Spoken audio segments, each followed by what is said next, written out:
Con el sistema semáforo podremos reactivar nuestra economía y seguir cuidándonos en la nueva normalidad.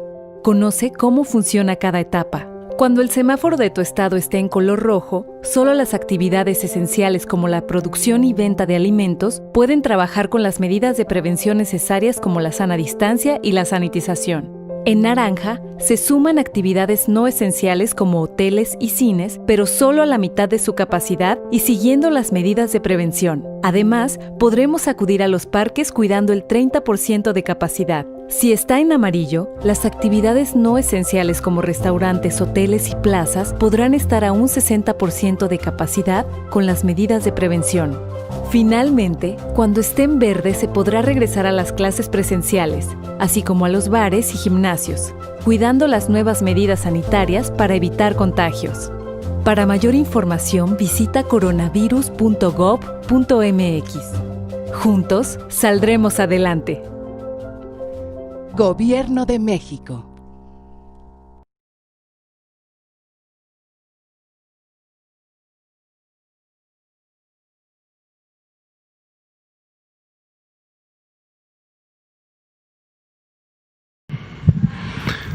Bien, muy buenas tardes con todas y todos los aquí presentes, así también como con todas las personas que nos hacen el favor de tomarse un tiempo para actualizarse, ponerse al día de la situación del COVID-19 en México. Son las 7 de la noche, hora de la Ciudad de México. Estamos aquí en Palacio Nacional y el día de hoy nos acompaña en esta conferencia vespertina el doctor Simón Cagua, a quien agradecemos su presencia.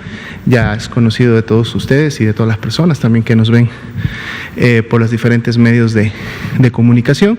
Como ustedes saben, el doctor Cagua es un prestigioso investigador aquí en la República Mexicana. Actualmente es el director general de la Coordinación de Institutos Nacionales de Salud y precisamente el día de hoy, en lo que se refiere al componente temático, nos viene a presentar en relación a la investigación clínica que se ha hecho principalmente en México, cuáles son los resultados que hasta el momento se han tenido de diferentes ensayos clínicos que se han estado haciendo en nuestro país y lógicamente también algo de información internacional. Antes de pasar al componente temático, vamos entonces a iniciar el día de hoy con la actualización de los escenarios epidemiológicos, tanto nacionales como a nivel estatal. Si nos pasan la primera diapositiva, por favor. Estaríamos en la conferencia vespertina 156, ya ayer comentábamos, más de 4 meses de sana distancia en México, intervención principal para poder disminuir la transmisión de COVID-19 y por lo tanto también mitigar sus consecuencias, sus complicaciones. Estamos en el día 64 de la nueva normalidad, que también, como saben, se ha caracterizado ahora porque estas acciones de sana distancia se lleven a cabo de manera regional, específicamente en las entidades federativas y en base al escenario epidemiológico que tiene cada una de ellas y cómo la respuesta tanto de los gobiernos locales como de la población pues ha permitido que este escenario epidemiológico tenga un comportamiento diferente entre un estado y otro. De ahí la importancia de que las actividades sean dirigidas y estén basadas en este escenario como tal, para en su momento también poder empezar a favorecer la reincorporación de toda la comunidad a el espacio público, nuevamente a las actividades sociales, pero haciéndolo de una manera muy gradual, que siempre tenga como principal objetivo la protección de la salud de las personas antes que lo otro. Vamos a pasar a actualizar el escenario nacional el día de hoy. Hoy día pasamos, ayer todavía no lo habíamos hecho, pero el día de hoy pasamos el millón de personas que han sido clasificadas como casos sospechosos de COVID. Más de 1 millón de personas que han podido acceder a la toma de una muestra de laboratorio para poder confirmar o descartar su enfermedad y que además también han accedido a un protocolo de atención médica, ya sea en el primer nivel de atención comunitario o ya sea por la gravedad o los signos y síntomas expresados en un segundo o tercer nivel de atención. Como podemos ver, nuestras barras por semana epidemiológica. Cada uno de los números que está en la parte inferior representa una semana epidemiológica, recordando que esta corre de domingo a sábado, y por eso el día de hoy, que es domingo y que estamos iniciando una semana epidemiológica, graficamos ahora la siguiente semana. Hasta el día de ayer estábamos graficando solo hasta la semana 29, el día de hoy empezamos ya a graficar la semana 30. Y como ustedes pueden ver, iniciamos al graficar la semana 30 con una disminución bastante perceptible en relación a la semana 29, sobre todo cuando vemos la cantidad de casos confirmados, que son precisamente las barras de color café claro. Sin embargo, tenemos que llamar la atención que precisamente en las últimas semanas es donde tenemos la mayor cantidad de casos que aún son sospechosos, es decir, que todavía no contamos con un resultado de laboratorio.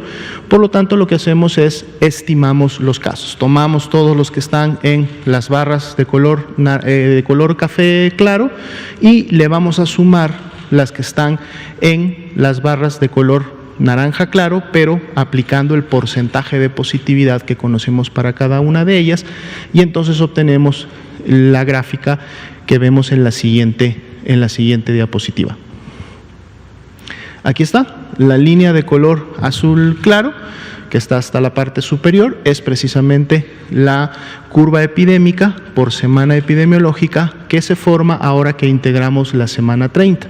Ya el día de ayer decíamos que llevábamos al menos 2 semanas en aparentemente una meseta de este tiempo o de esta periodicidad, y ahora que integramos la semana 30 estamos viendo una tendencia descendente que en el comparativo de las últimas 2 semanas es del menos 14%.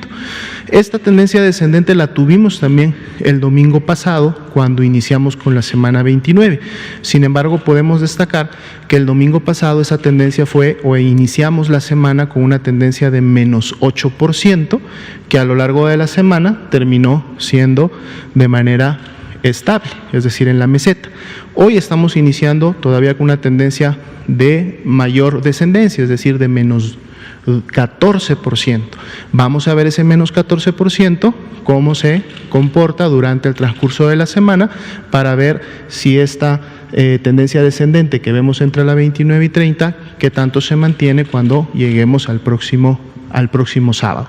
Podemos ver que la curva verde, que son las personas que se han recuperado de la enfermedad, empieza también a entrar en su meseta, que es esa meseta viene a ser precisamente el espejo de esas últimas o de esas 2 semanas de meseta que tuvimos previamente en el total de casos estimados. Y dado que integramos ya la semana 30, entonces ahora podemos ver 3 semanas consecutivas también de descenso en la ocurrencia de defunciones, siendo el comparativo en las últimas 2 semanas de menos 54%. Así también nuestro indicador, que es la proporción de cuántas de las personas que han enfermado lo han hecho en los últimos 14 días, es decir, componen la epidemia activa en México, el día de hoy abre en 10%. Habíamos estado toda la semana pasada en 11%, el día de hoy está abriendo en 10%. Vamos a ver también este porcentaje, cómo se comporta en el transcurso de la siguiente semana. Veamos ahora la ocupación hospitalaria. Aquí tenemos las camas generales, prácticamente poca variación en los últimos días. Vemos que son ahora solamente 2 los estados que superan ese 70% de ocupación, un 70% que siempre hemos comentado que es como un nivel de seguridad. Después todos los demás tendrían al menos un 30 o más % de disponibilidad, lo cual es lo indicado, digamos, cuando estamos en este periodo de alta transmisión, para siempre poder contar con una cama disponible. Y hablando de disponibilidad, son precisamente 16.816 las camas disponibles para pacientes graves que había a nivel nacional en el corte de ayer a la medianoche. Veamos las camas con ventilador, que son aquellas que se utilizan para los pacientes más críticos.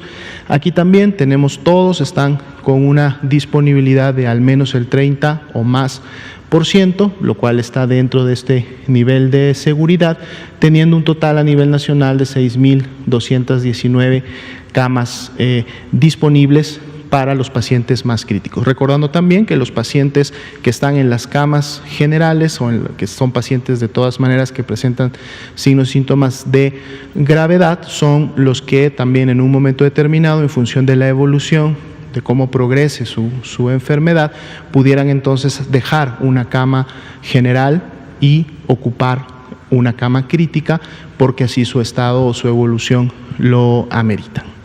Bien, pasemos a ver los 3 escenarios estatales. Hoy vamos a compartir 3 estados, son 3 estados del centro, vecinos, todos ellos prácticamente de la Ciudad de México, y vamos a iniciar con el primero de ellos, que es el estado de Hidalgo. El estado de Hidalgo también inició con sus primeros casos de manera temprana, fue de los primeros estados en iniciar con la transmisión de COVID o con la importación en un primer momento y luego transmisión secundaria en un segundo momento.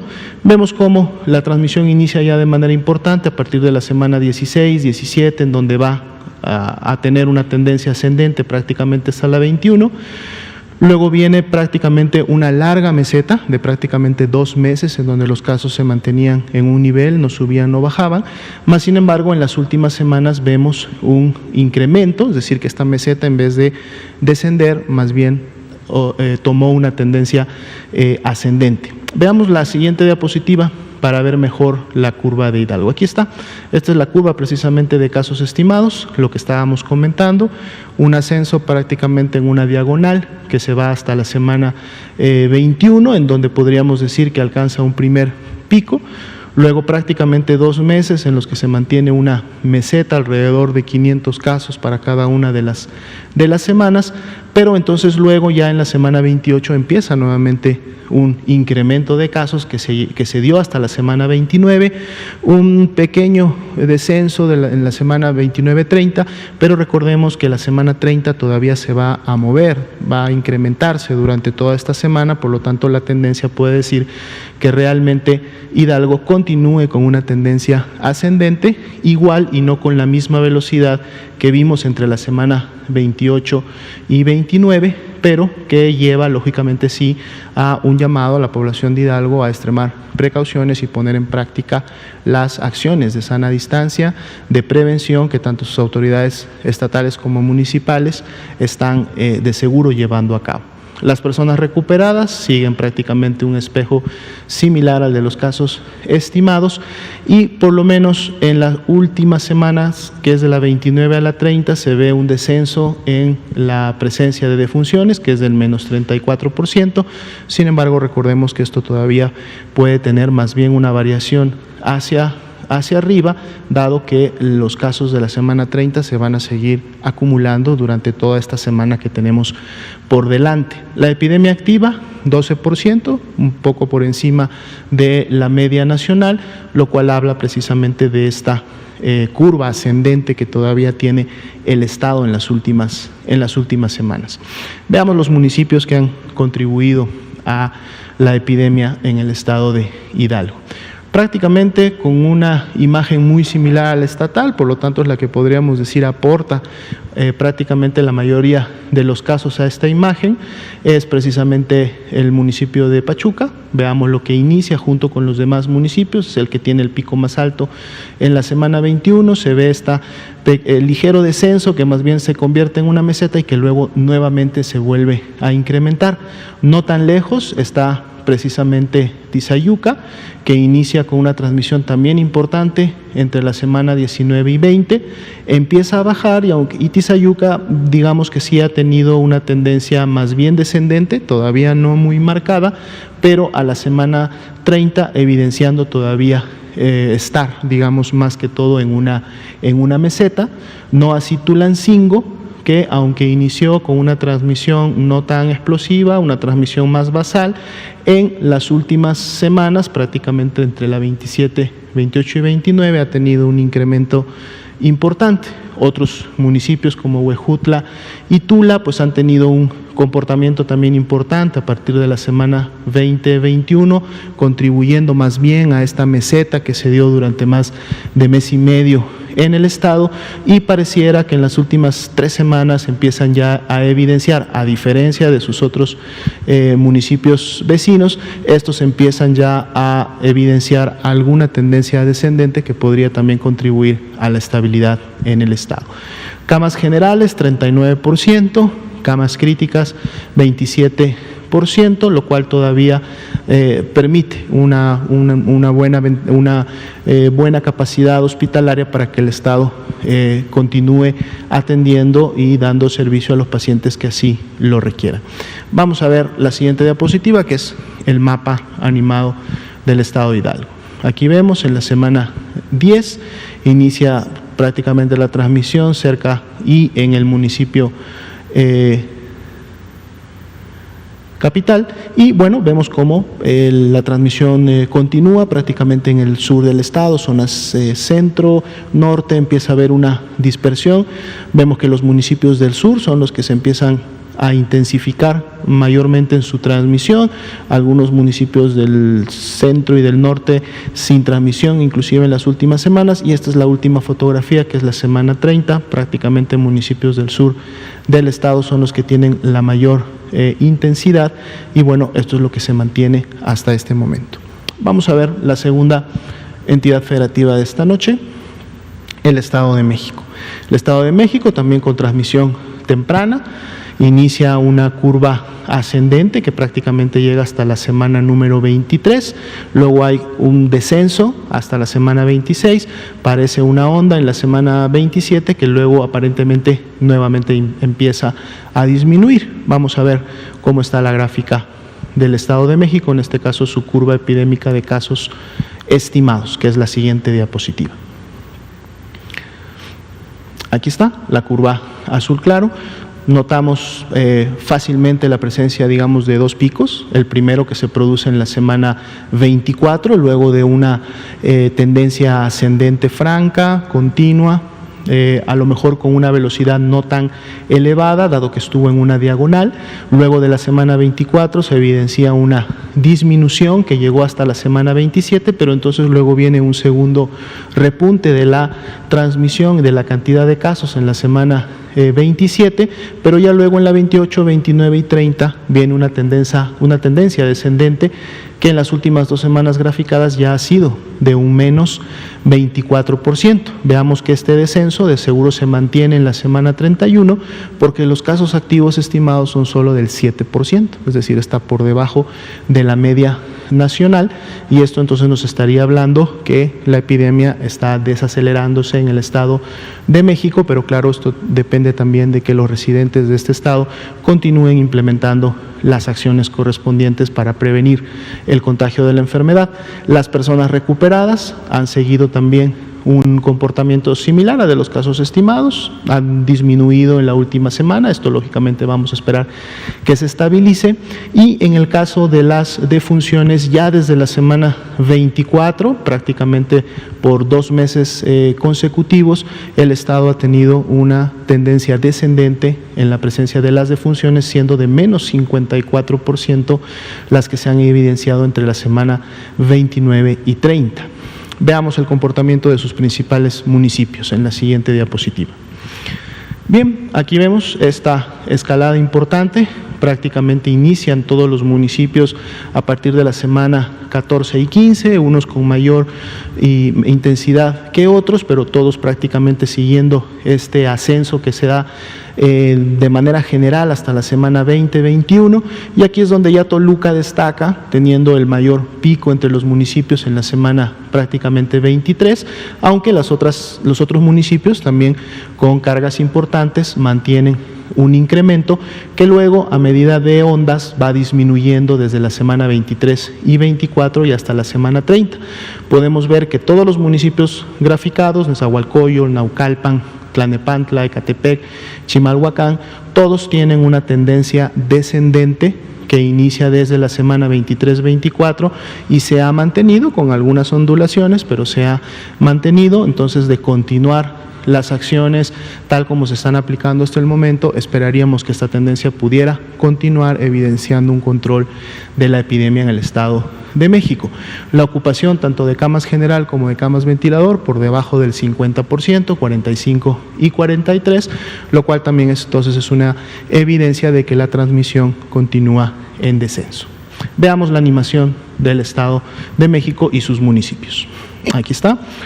Primeros municipios ya desde la semana 10, son municipios prácticamente que es de la zona conurbada de la Ciudad de México, aunque ya para la semana 15 vemos ya dispersión prácticamente en toda la zona norte, así como en el Valle de Toluca también. Para la semana 20 ya intensidades importantes, sobre todo en la parte conurbada de la Ciudad de México, pero luego la intensidad ya a partir de la semana 20-21 se dispersa prácticamente en la mayoría de todos los municipios. Semana 28, semana 29, semana 30, prácticamente el 95% de los municipios del Estado de México con presencia de transmisión y además con una intensidad importante. Esperemos que las tendencias descendentes se mantengan y este mapa podamos verlo cada vez con menor intensidad. Vamos a ver el último estado de esta noche, que es precisamente el estado de Morelos. Igualmente vemos una imagen, digamos que similar a la que acabamos de ver en el Estado de México, un incremento que se da desde la semana 12-13, que inicia la transmisión prácticamente con unas mesetas entre la semana 21 y 25, luego un descenso, una pequeña onda y pareciera que una tendencia descendente que se mantiene en las últimas semanas. Vamos a ver la siguiente gráfica para ver más claro el comportamiento de los casos estimados.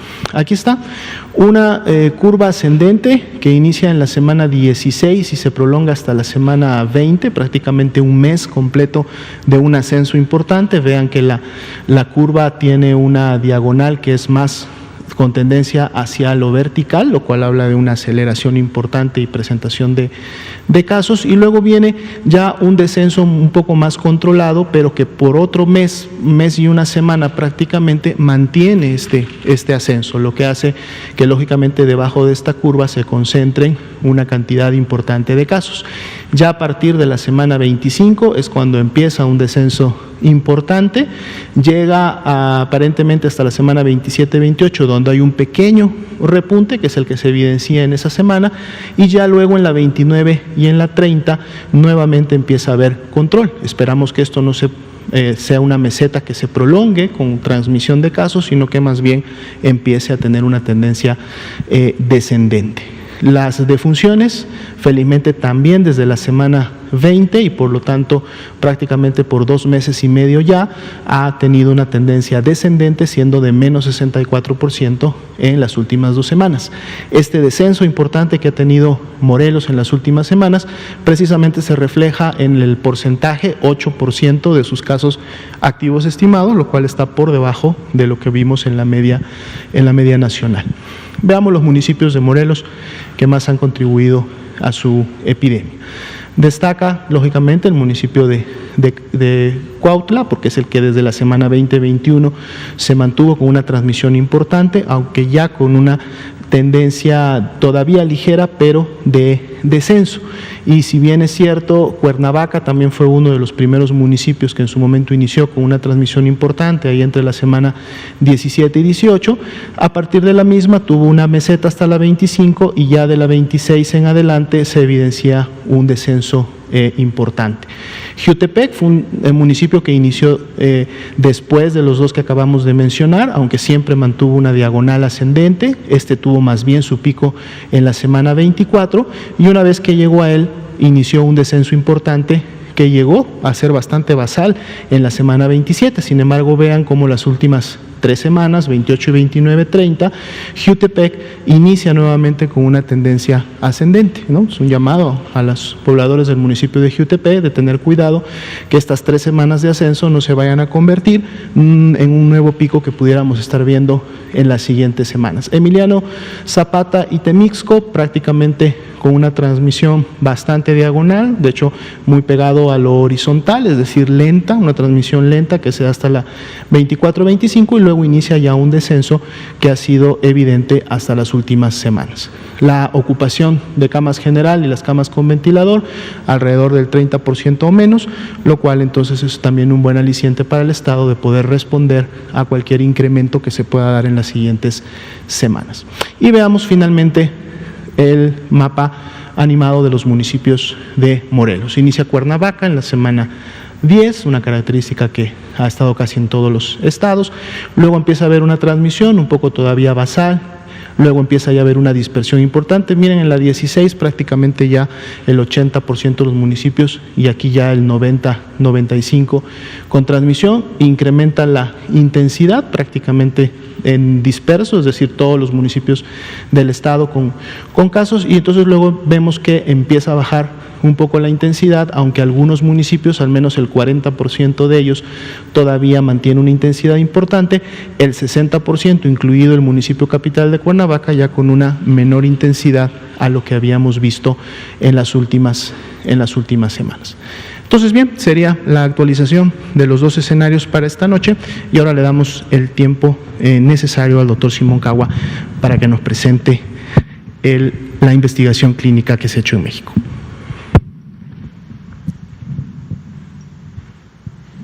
Muchas gracias y buenas tardes. Un gusto poder estar aquí con ustedes nuevamente. Quisiera yo empezar haciendo una breve explicación que cuando se habla de investigación científica es un tema muy complejo que involucra muchísimas cosas, desde la parte de la ciencia, pero también hay un componente ético muy importante. Y entonces, para abordar el tema de investigación científica en algo tan complejo como COVID, pues venimos trabajando con un grupo de expertos, con una coordinación de trabajo que se ha dedicado desde la revisión de la evidencia científica que se publica día a día y que es cambiante, así como de los componentes éticos involucrados en la investigación científica. Este grupo está conformado por especialistas en metodología de investigación, neumólogos, médicos en medicina crítica, infectólogos, bioeticistas. Entonces es un trabajo muy complejo, multidisciplinario, y esa es la forma como se tiene que abordar la ciencia hoy en día, a través de coordinación de grupos de expertos para poder dar información y poder dar opiniones que estén sustentadas en evidencia. Y entonces empiezo con esto, ¿no? Medicina con evidencia. No hay forma de entender la medicina hoy en día sin que ésta se encuentre sustentada en evidencia, y esta evidencia se obtiene del conocimiento científico. Es la forma de obtener la información hoy en día. La siguiente, por favor. Por eso, entonces, la medicina se tiene que hacer en base a ciencia. Las búsquedas de alternativas de tratamiento deben de guiarse por los fundamentos propios de la ciencia y no de manera desorganizada y tampoco azarosa. Cuando tratamos nosotros de encontrar algo para responder a algo tan complejo como es la enfermedad COVID-19, si no lo hacemos metodológicamente, si no lo hacemos organizadamente, si no lo hacemos sustentados en la ciencia, no vamos a generar información que sea útil, no vamos a generar información que pueda ser utilizada como evidencia para poder nosotros encontrar alternativas de tratamiento que sean realmente útiles y seguras. La siguiente, por favor. Y medicina con ética. Esto es muy importante, ¿no? Debemos de producir, debemos de generar información, y existe un compromiso ético de que esta información que producimos sirva para resolver problemas de salud, que no ponga en riesgo la integridad de las personas y que sirva, que sea útil para ayudar a los pacientes. La siguiente, por favor. Cuando nosotros hablamos de investigación, pues tenemos que entender cómo se hace la investigación. Entonces, brevemente me gustaría explicarles que todo nace a partir de protocolos de investigación. Los protocolos de investigación tienen que estar sustentados, justificados en conocimiento, en propuestas que sean legítimas, en base a literatura publicada, en base a muchas cosas que pasan a través de la revisión de comités de investigación que se aseguran que existe la justificación para proponer la investigación que se quiere plantear y que metodológicamente lo que se quiere hacer en esa investigación cumple con los requisitos para hacerlo. Posteriormente viene una revisión ética por parte de los comités de ética que es muy importante para asegurar que en el proceso de la investigación no se van a vulnerar los derechos de los participantes en investigación, que en un caso de la investigación clínica, los participantes en la investigación son sujetos humanos. Y asegurarse que antes de participar en ninguna investigación se obtendrá el consentimiento informado de las personas que van a participar y que ellos entienden que en el proceso que van a participar es de investigación, que no les están dando un tratamiento, sino que es parte de un proceso de investigación, que existen beneficios que se esperan, pero que también existen riesgos potenciales, y entonces la persona de manera libre acepta o no participar en un proyecto de investigación como sujeto. Y entonces luego ya se da inicio a los ensayos clínicos una vez que ya se pasó por todo este proceso, que nace con la justificación metodológica y científica de lo que queremos hacer y que termina con el consentimiento informado de las personas antes de que se inicie el proyecto de investigación. La siguiente, por favor. Y entonces, hoy en día, el ensayo que se debe de utilizar para generar evidencia que sea útil para determinar cuál puede ser un tratamiento efectivo y seguro para COVID-19 es un ensayo clínico, controlado, aleatorizado. Y entonces, ¿cómo se hace este estudio? Nosotros partimos arriba con una población que queremos nosotros estudiar y digamos, esta población son sujetos con enfermedad COVID-19 graves. De esa población, nosotros separamos en dos grupos de manera aleatoria para ver una intervención de tratamiento. Entonces, por un lado tenemos el grupo que va a recibir la intervención y por el otro lado tenemos un grupo similar que viene de la misma población, que en una selección aleatoria se determinó en cuál de los dos grupos va a quedar, y ese grupo tiene que recibir forzosamente el tratamiento estándar que hay en este momento para tratar la enfermedad. Y entonces aplicamos nosotros la intervención, que es el nuevo tratamiento que queremos probar, y vamos a comparar los resultados en aquel grupo que recibió la intervención contra el grupo que recibió el tratamiento estándar y comparamos los resultados. Si estamos hablando nosotros de pacientes graves de COVID, el resultado más importante que nos interesa es la mortalidad. Y entonces, si los pacientes que recibieron la intervención tienen el mismo porcentaje de mortalidad que tiene el grupo que recibe el tratamiento estándar, nuestra intervención no funcionó. Si el grupo que recibió la intervención tiene una menor mortalidad estadísticamente significativa que el grupo del tratamiento estándar, entonces nuestra intervención sí funcionó.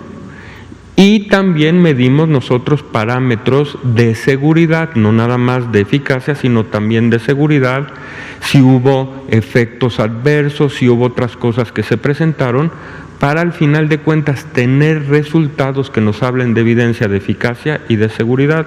Y esto es muy importante. Si yo no hago esto y empiezo a hacer intervenciones azarosas y no los divido en grupos, los resultados que yo estoy viendo, no sé si son los resultados de la intervención o hubiera encontrado yo los mismos resultados con el tratamiento estándar. La siguiente, por favor.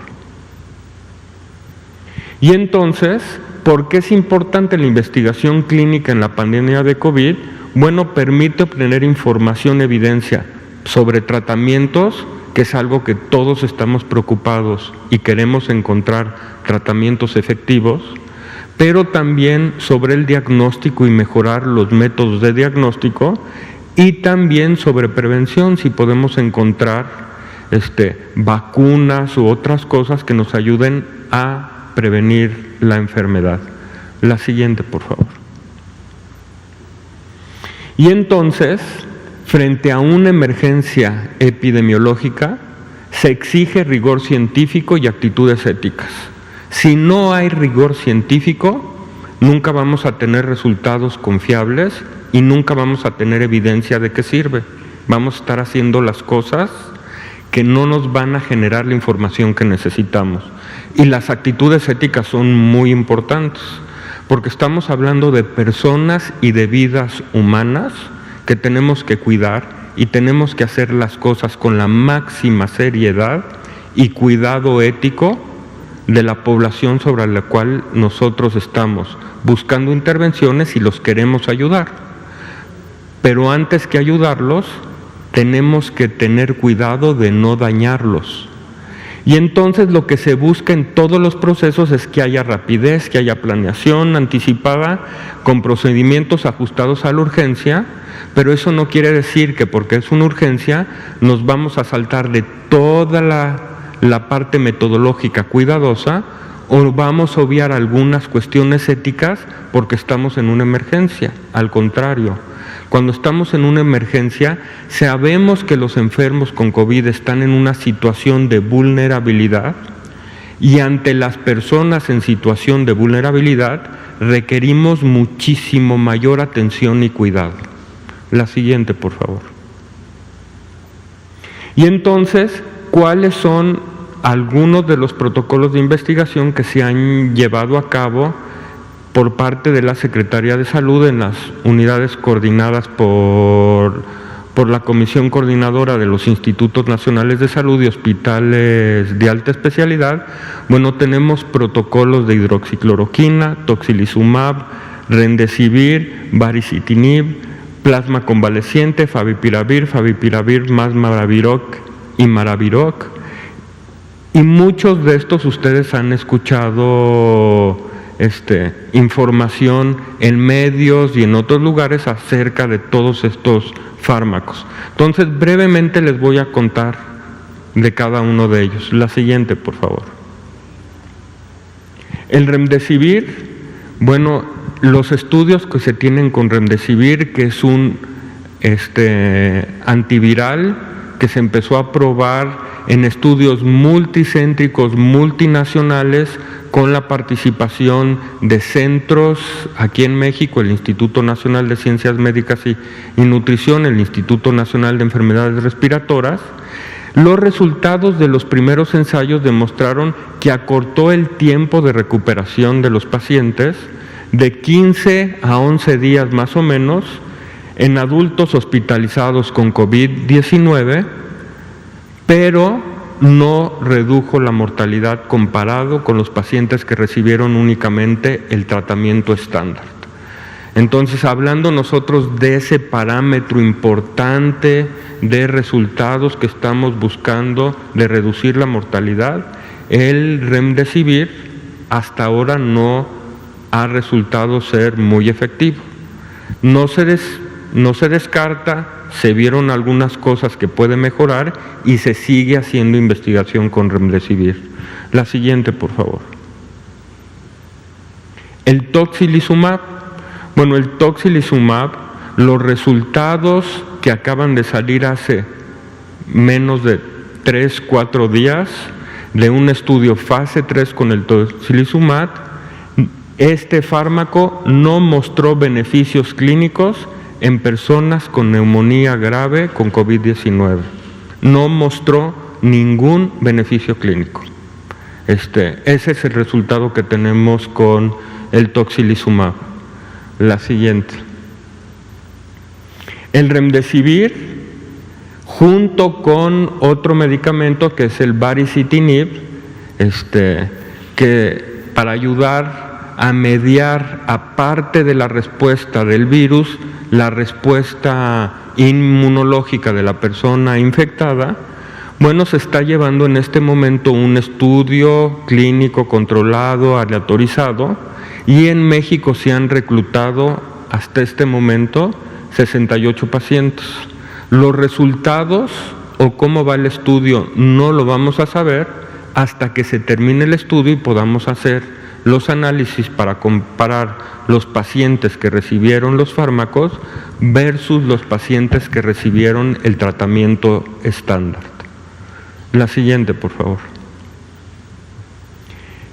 Otro estudio es el estudio con el plasma convaleciente.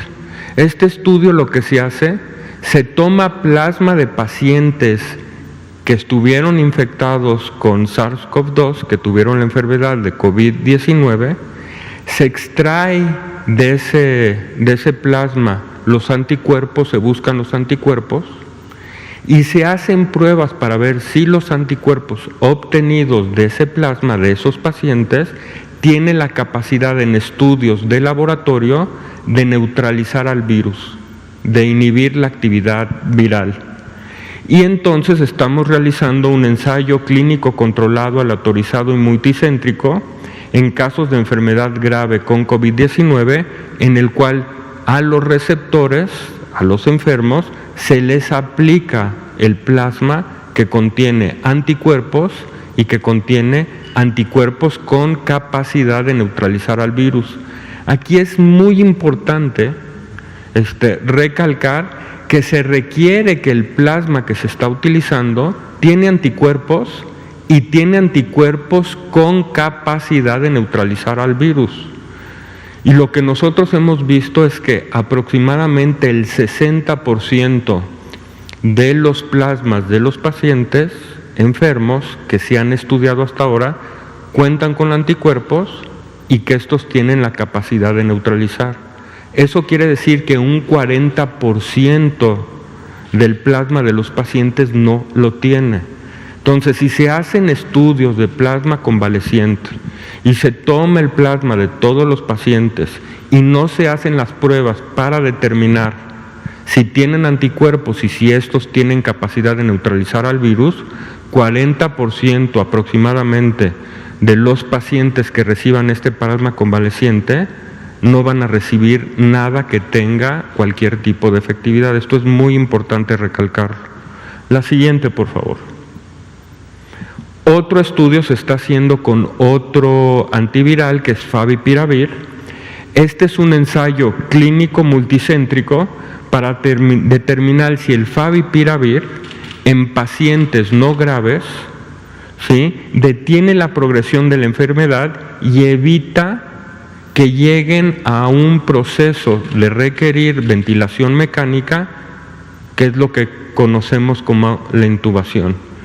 Y entonces lo que se está estudiando es si tiene o no tiene capacidad este antiviral de mejorar la progresión para no llegar al estado grave. La siguiente. Y en otro estudio se está probando el favipiravir junto con otro fármaco que es el Maraviroc.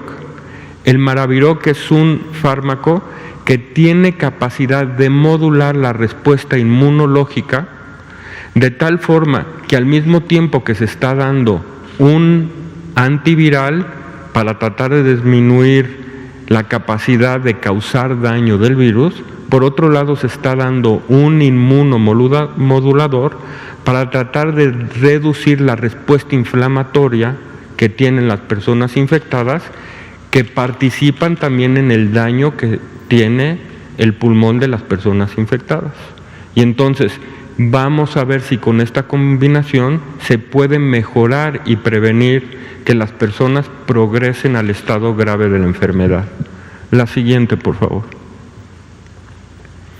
Otro de los estudios que se realizó fue con hidroxicloroquina y los resultados demostraron que no hay evidencia de sus beneficios clínicos que justifiquen su uso.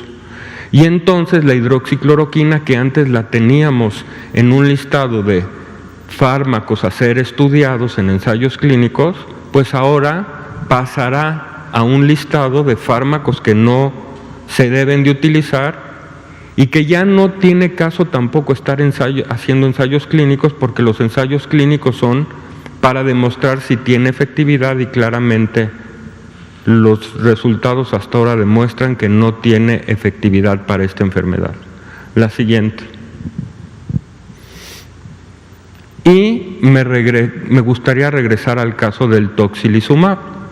Y como ven ahí, en base a los resultados de ensayos clínicos controlados que compararon la efectividad del tocilizumab contra el tratamiento estándar, el tocilizumab no es útil para el tratamiento de personas con COVID-19. Pero no nada más no es útil, es un fármaco que tiene muchos riesgos porque causa inmunosupresión. Puede reactivar infecciones como tuberculosis, puede empeorar el estado de pacientes que tengan infecciones bacterianas, virales o fúngicas activas. No es un fármaco inocuo y además es un fármaco que tiene un costo muy elevado, es un fármaco muy, muy caro.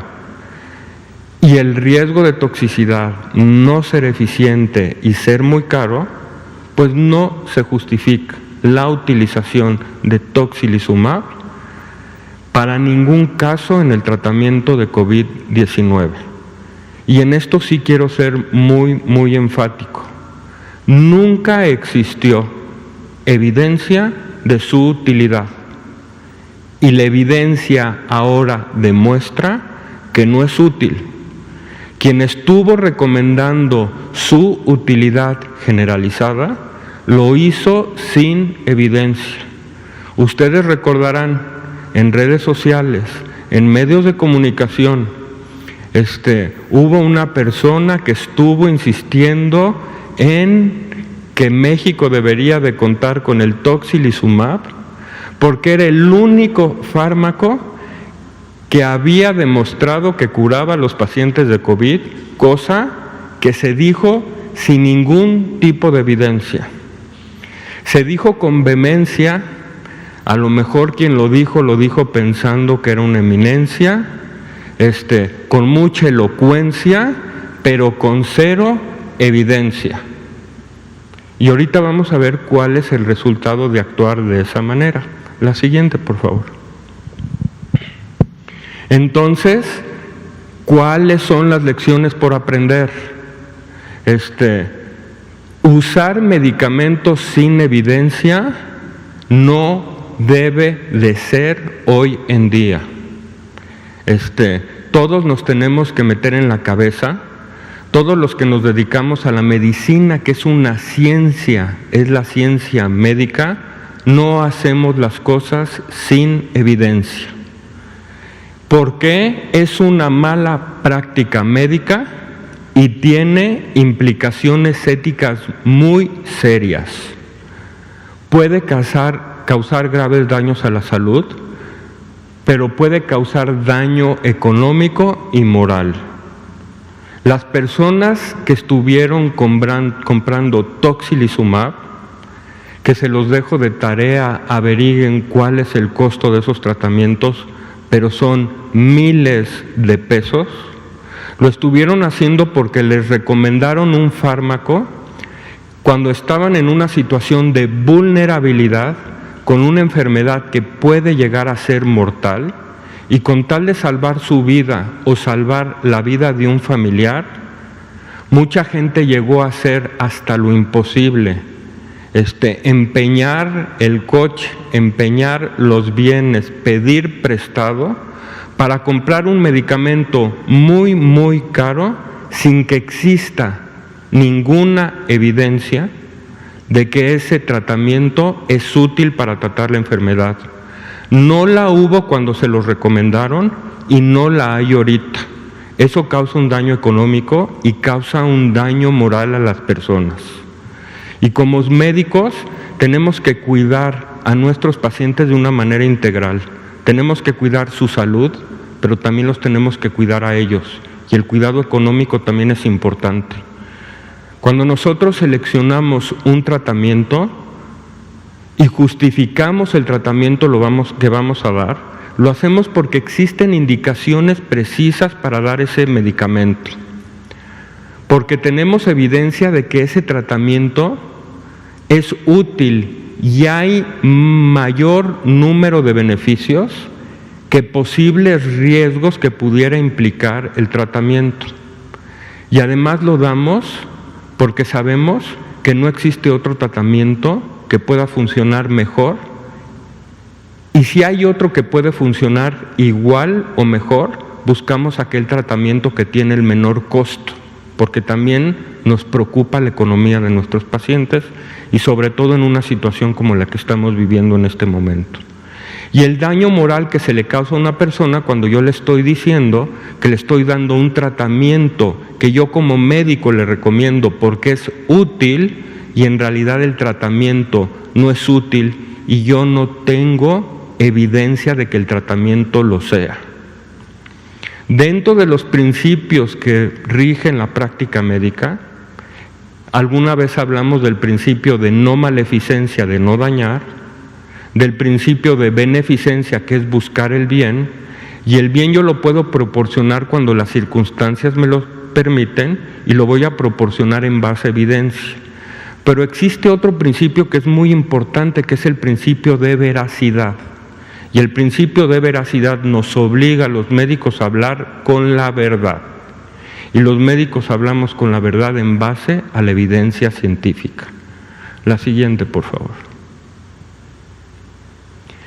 ¿Cuáles son las alternativas de tratamiento que existen? Bueno, el uso de dexametasona para pacientes hospitalizados que requieren oxígeno suplementario, en dosis que ya están descritas y los médicos las pueden consultar en el micrositio de la Secretaría de Salud en las recomendaciones de tratamiento. Este es el estándar de tratamiento para los pacientes hospitalizados que requieren oxígeno suplementario y tienen enfermedad COVID-19. Un tratamiento efectivo, demostrado a través de ensayos clínicos controlados, en el cual existe evidencia y su costo es muchísimo más barato que el tocilizumab. Estamos hablando aquí de 3 ceros de diferencia o más. Esto es lo que hay que recomendar y lo que hay que usar, no lo otro. La siguiente. ¿Qué no se recomienda entonces? Nuevamente, enfatizando en los resultados que se tienen de los análisis de los estudios llevados a nivel internacional y en nuestro país, no se recomienda la terapia de células madre, no se recomienda el dióxido de cloro, no se recomienda la ivermectina, no se recomienda la nitazoxamida, la citromicina, el oseltamivir, ya les mencioné la hidroxicloroquina, ya les dije el tocilizumab, y ningún medicamento fuera de sus indicaciones terapéuticas que no haya sido probado a través de ensayos clínicos controlados y cuyos resultados hayan sido puestos públicamente y por medio de revisión de pares a la comunidad científica para evaluar los resultados de esos estudios, como sucedió con la dexametasona, que sí se recomienda. Esto es muy, muy importante. La siguiente. Y entonces, ¿cuáles son las conclusiones? Bueno, un tratamiento eficaz, ¿cuál va a ser? debe de disminuir la mortalidad de pacientes graves con COVID-19, demostrado por medio de un ensayo clínico de asignación aleatoria comparado contra el tratamiento estándar para la enfermedad grave de COVID-19, que hoy en día es la dexametasona. Otro tratamiento eficaz sería aquel que evita la progresión del COVID-19 en aquellas personas que tienen alto riesgo de progresar a una enfermedad grave. Y entonces, si puedo prevenir la progresión, ese sería otro fármaco que podría ser eficaz. Nuevamente, todo esto determinado mediante ensayos clínicos controlados, aleatorizados, que hayan sido bien justificados, que hayan pasado por revisión científica, metodológica, ética, y que se lleven a cabo con el consentimiento informado de sus participantes. Y, pues, por supuesto que existen otros estudios en espera de ser analizados y, en su caso, aprobados para entrar en su fase de ensayo clínico. Eso sería todo por esta noche. Muchas gracias. Muchas gracias, doctor Simoncagua. Definitivamente información muy importante, no solamente para el personal profesional de la salud que está en México y que debe atender de manera puntual estas recomendaciones, sino también para la población, que es la que finalmente, cuando enferma, puede tener este tipo de prescripciones. Entonces, estar muy atentos a las recomendaciones oficiales, que, por cierto, todas estas están publicadas en la página de coronavirus.gov.mx y se pueden consultar ahí de esa manera. Tenemos 5 minutos para poder responder preguntas. Ayer habíamos dejado pendiente al compañero y luego pasamos aquí. Por favor.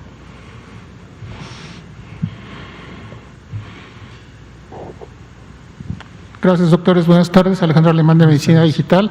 Una pregunta para respecto al número de pruebas. Nos quedan 11,000, 12,000 pruebas después de que pasamos el 1,000,000. Si ya se compraron, a quién se compraron, cuántas se compraron. Y otra pregunta así muy precisa. El presidente de la República recorrió 70 hospitales de IMSS Bienestar. Sin embargo, la base de datos no reporta ningún caso que hayan atendido de COVID. Y respecto a la atención a nivel municipal apenas llega a nivel estatal apenas llega al 2%. Si nos pudiera explicar por qué se dan estas cifras. Gracias. Claro, con mucho gusto. Sí, de hecho, la adquisición de pruebas para confirmar a los pacientes con COVID-19 ha continuado. Recordemos que la última, adquisición grande fue esta compra que se realizó en su momento de 300,000 pruebas de origen chino, de las cuales todavía quedan muchas, pero además de estas se tenía ya una solicitud de toda una serie de pruebas, también de reacción en cadena de la polimerasa, sobre todo de la metodología que se conoce como metodología o procedimiento cerrado, que es el que se utiliza precisamente en estas, equipos grandes que pueden procesar gran cantidad de pruebas y que sobre todo se llevan a cabo en el Instituto de Diagnóstico y Referencia Epidemiológico.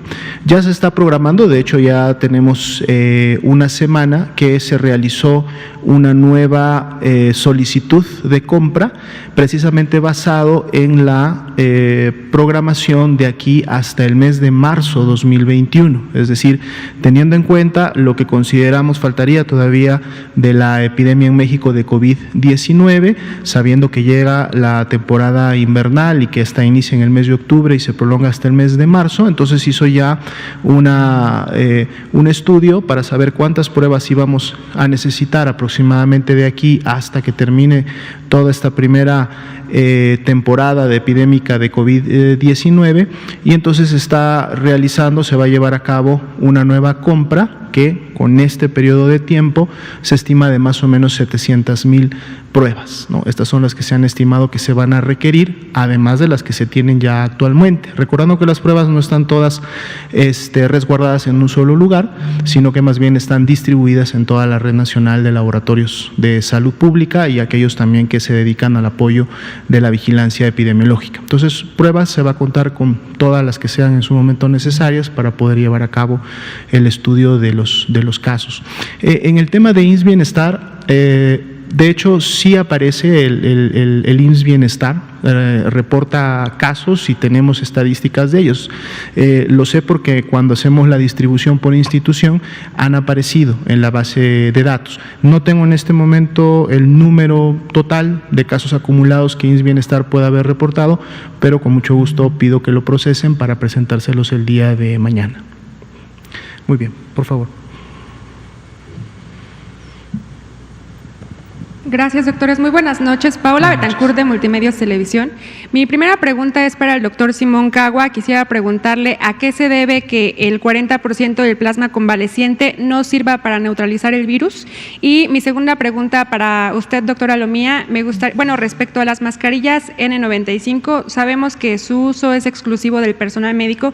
Sin embargo, es común ver a personas en la calle que traen justamente estas mascarillas y que incluso también se pueden adquirir a través de redes sociales o en establecimientos irregulares por 30, 40 pesos. Entonces, sobre esto quisiera preguntarle cómo saber que una mascarilla N95 es original y si el uso de mascarillas que posiblemente podrían ser piratas podrían contribuir a la propagación de contagios de COVID-19.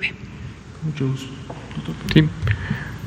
Bueno, lo que sucede es, todavía tenemos mucho que estudiar y aprender del virus. Cuando un virus, un organismo externo a nuestro cuerpo se pone en contacto con nuestro sistema inmunológico, se despierta una respuesta por parte del sistema inmunológico. Esta respuesta forma los anticuerpos que nos ayudan a defender a nuestro organismo en contra de estos agentes externos. Con el COVID-19, todavía estamos estudiando al momento del contacto en cuánto tiempo se producen los anticuerpos, durante cuánto tiempo se mantienen produciéndose y siguen en nuestro cuerpo a través de la respuesta inmunológica que se despierta, y si los anticuerpos que formamos y en diferentes etapas del tiempo que estuvimos en contacto con el virus, hayamos desarrollado la enfermedad o no hayamos desarrollado la enfermedad en muchos casos, si estos anticuerpos tienen la capacidad de neutralizar el virus o de neutralizar virus a futuro. Y eso todavía lo estamos estudiando y lo estamos aprendiendo. No es únicamente un fenómeno que ocurra con el COVID-19, sino puede y ocurre con otras infecciones virales, y entonces estamos en el estudio para poder determinar todas estas cosas todavía. Bien, rápidamente, como bien lo comenta, las mascarillas N95 deben de reservarse para el uso médico, y no cualquier uso médico, porque no es de que toda atención médica a un paciente sospechoso confirmado de COVID requiera una N95. De hecho, la N95 está solamente indicada en aquellos procedimientos en donde se van a generar aerosoles. ¿Cuáles son los más que comúnmente suceden? Precisamente al momento de tomar la muestra. Entonces, esto es para las personas que toman la muestra de un paciente, deben de usar N95, y para aquellas personas que se responsabilizan o que proceden a intubar precisamente a los pacientes, es decir, cuando estamos con un contacto estrecho con la vía aérea de un caso sospechoso o confirmado de COVID, es ahí donde se debe usar el N95, y por eso no se recomienda a la población en general el adquirirlo. De hecho, la recomendación para la población en general en el uso de mascarillas son que preferentemente sean las reusables, las que son lavables, que en la gran mayoría son efectivamente las de tela, de 3 capas, como se han indicado. Saber si una mascarilla cumple con las características de ser N95, esto está regulado precisamente por la COFEPRIS, es quien en su momento valora el producto y entonces emite un registro sanitario para que se pueda comercializar o utilizar con ese nivel de eficiencia. A lo mejor una prueba sencilla que cualquier persona podría realizar es que precisamente por la alta eficiencia que tienen estas mascarillas, cuando nos las colocamos es muy poco el tiempo que podemos pasar con ellas, porque realmente la alta eficiencia hace que el intercambio que hay de oxígeno y de aire entre la mascarilla y las vías respiratorias disminuye. Por eso se usa solamente durante procedimientos muy cortos. Si uno quiere estar usando una mascarilla de 95 por un tiempo prolongado, digamos más de 30 minutos o 1 hora, realmente va a sentir que le falta el aire. Y ese podría ser un dato de que realmente la mascarilla esté teniendo la eficiencia que produce, más allá que podemos buscar en la información de COFEPRIS cuáles son aquellas marcas y modelos que en su momento han sido aprobados con esa eficiencia, ¿no? ¿Podría propagar los contagios? Definitivamente sí, porque si no están dando esta eficiencia, lógicamente no están entonces cubriendo lo que deben o dice que deben de filtrar.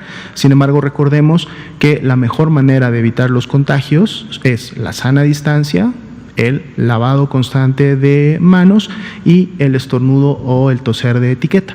Eso es realmente lo que aporta mucha mayor eficiencia a disminuir la transmisión, y claro, el uso de las mascarillas precisamente cuando estemos en lugares concurridos en donde no puedo llevar a cabo estas tres actividades de una manera eficiente. Bueno, pues muchas gracias a todos, se nos acabó el tiempo por el día de hoy, pero mañana volveremos nuevamente a esta conferencia. Muchas gracias. De estas 300,000 pruebas, ¿cuántas quedan actualmente y cuándo llegan las otras 700,000? Si gustan, les actualizo el dato mañana. En la última presentación quedaban 230,000, si mal no recuerdo, y en las que se van a comprar todavía es una adquisición que será para los siguientes meses, es decir, estará llegando por lo menos en un mes o mes y medio más, dado que en este momento tenemos suficiencia de pruebas, entonces no estamos urgidos a que lleguen, más bien es para cubrir lo que falta del año y hasta el mes de marzo del próximo. Gracias. Gracias.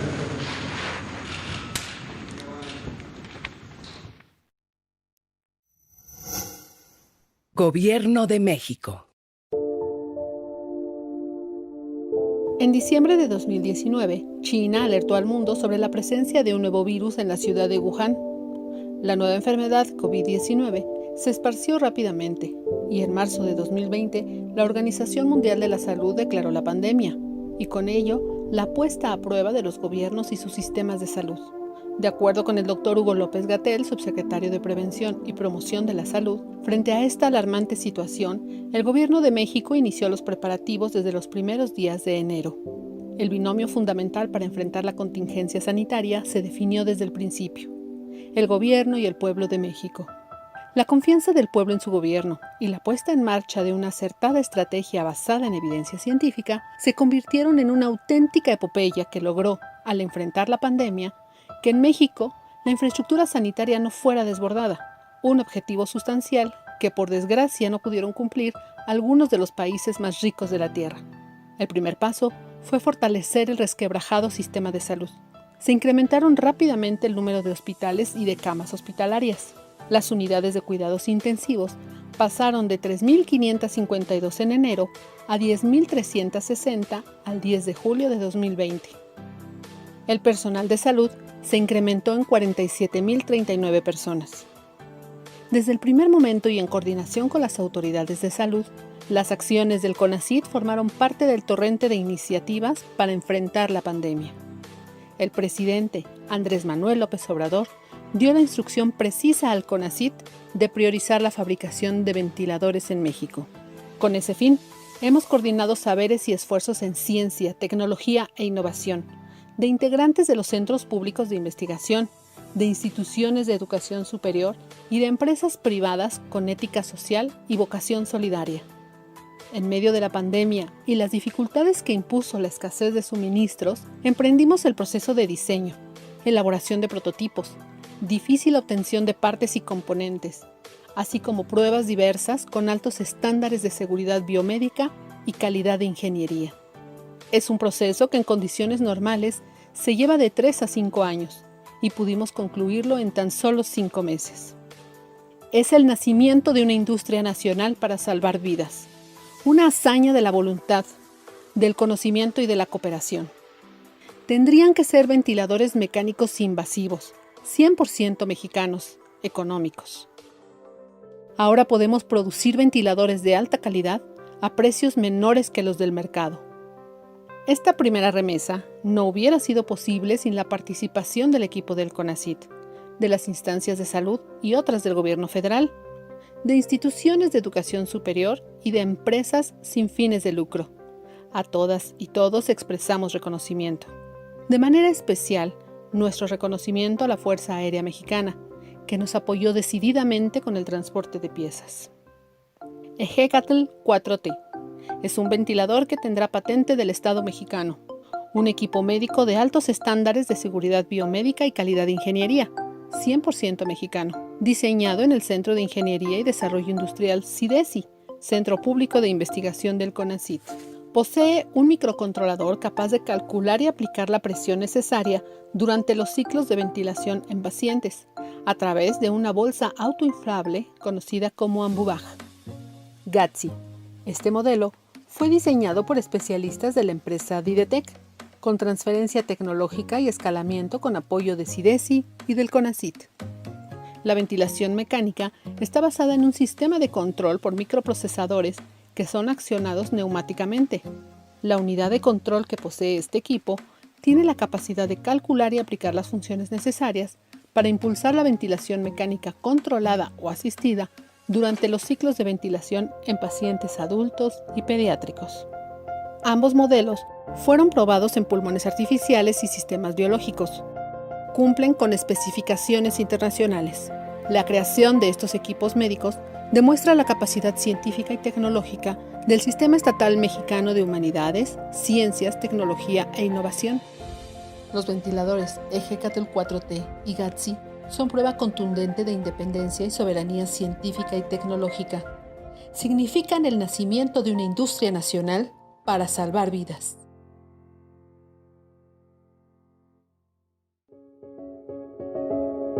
CONACYT, Ciencia por México. Gobierno de México.